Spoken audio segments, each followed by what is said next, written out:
viongozi na ndugu wananchi, kabla ya kuhitimisha hotuba yangu, nichukue nafasi hii pia kuupongeza mkoa wa Kusini Unguja kwa kuendelea kuongoza kwa idadi ya hoteli zinazojengwa.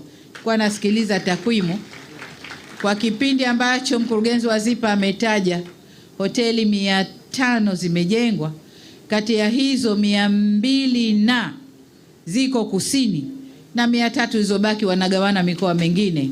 Hii ni hatua kubwa sana, ni hatua kubwa sana.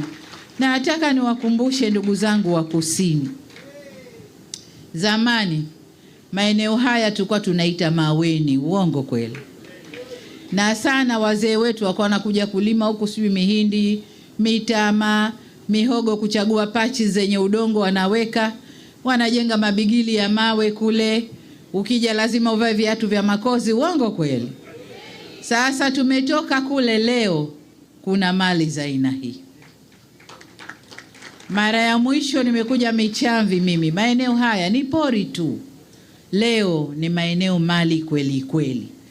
Kwa hiyo lazima tujivunie wanakusini, tusijivunie tu, lakini tutumie fursa hizi kustawisha maisha yetu, kufanya kazi, kupata kipato, kustawisha maisha yetu, na wengine kufanya biashara, kwa sababu maeneo haya yana wafanya kazi wenyeji ambao wanatumia bidhaa tunazozitayarisha hapa ndani.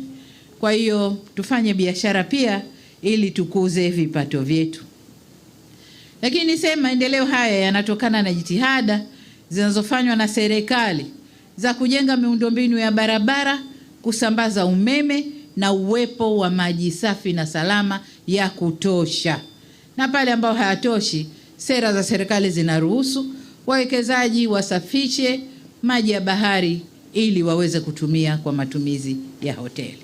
Kwa sera zetu, sheria zetu ziko vizuri kwenye uwekezaji.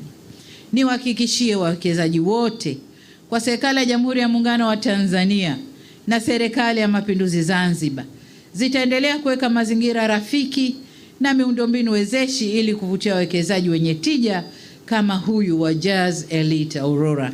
Tunawashukuru sana.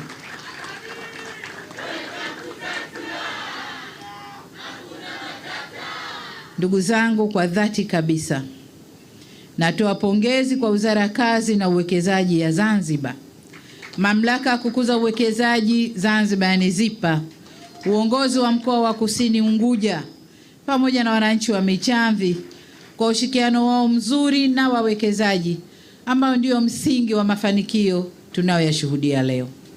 Ndugu wananchi, sasa niungane na mkurugenzi wa ZIPA aliposema, na mimi nataka niwasihi kwamba tusisahau kwamba kukuza uwekezaji nchini kunawezekana kutokana na uwepo wa amani, usalama na utulivu wa kisiasa. Ndio maana uwekezaji nchini unakuwa. Nilikuwa nazungumza na mwekezaji hapa, hoteli nyingine 2 atazifungua kama alivyotuambia, lakini akaninong'oneza kuna eneo kama ameshachukua hajajenga, lakini bado ameulizia maeneo mengine kama yapo. Sasa huyu ni mmoja, lakini wawekezaji wa aina hii wapo wengi, wanavutwa kwetu kwa usalama, amani na utulivu wa nchi yetu. Sasa kwa wale wanaochokorewa masikio kuvunja amani ya nchi hii, ni wasihi, acheni mara moja. Acheni mara moja. Amani ikichafuka haichagui.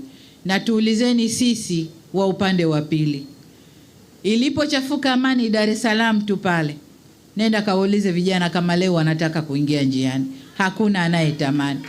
Kwa hiyo amani ikivunjika haichagui. Niwaombe sana, maendeleo yetu, kunawiri kwetu, kupendeza kwetu, kulala na kuamka salama, tutunze amani ya nchi yetu.